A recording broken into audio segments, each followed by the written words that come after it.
2011 সালের আগে কাদের সরকার ছিল? বামেদের সরকার ছিল, বিজেপি ছিল না। 2011 সালের পরে বামেদের সরকার নয়, গর্ত থেকে বেরিয়ে এখন হুক্কা হুয়া করতে শুরু করে দিয়েছে।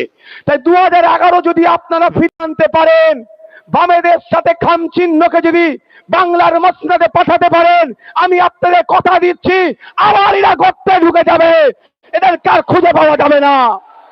তাই যদি মনে করেন বিজেপিকে আটকাতে হবে, যদি মনে করেন সাম্প্রদায়িক শক্তিকে আটকাতে হবে, তাহলে আপনাদের বলবো দিকে দিকে বসিরহাট উত্তরে খাম চিহ্ন, বসিরহাট দক্ষিণে কাস্তাদ্রি তারা চিহ্ন, সন্দেশখালীতে কাস্তাদ্রি তারা চিহ্ন, মিনাখাতে খাম চিহ্ন, আপনার বাসন্তীতে খাম চিহ্ন, বারাসাতে আপনার সিংহ চিহ্ন, স্বরূপনগরে কাস্তাতুরি তারা চিহ্ন।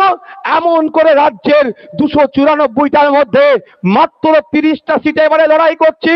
গতবারে আমরা সব মিলিয়ে 32টা সিটে লড়াই করেছিলাম, কিন্তু আমরা দেখলাম সিট বেশিটা বড় কথা নয়, বিজেপিকে আটকাতে হবে, তৃণমূলকে হারাতে হবে, ঐক্যবদ্ধ হতে হবে, একসাথে ধর্মনিরপেক্ষ শক্তিগুলোকে এক করতে হবে।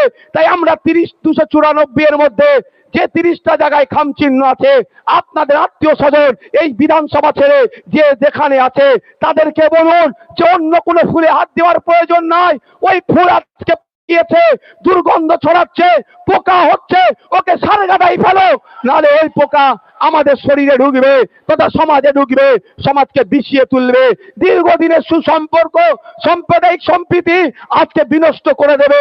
তাই আপনাদের বলছি যেখানে যেখানে খাম চিহ্ন আছে এবং খাম চিহ্ন 30টা ছাড়া যে এবং বাকি 294 এর মধ্যে বাকি যে কোনো জায়গায় কাস্তে তারা চিহ্ন, কোন জায়গায় ধানের কাস্তে হাতু কাস্তে ধানের উপরে শীষ, কোন জায়গায় লাল পতাকার উপরে 3টে স্টার চিহ্ন, কোন জায়গায় সিংহ চিহ্ন, তো কোন জায়গায় বেলছে কোদাল চিহ্ন নিয়ে আমরা লড়াই করছি 294টাতে।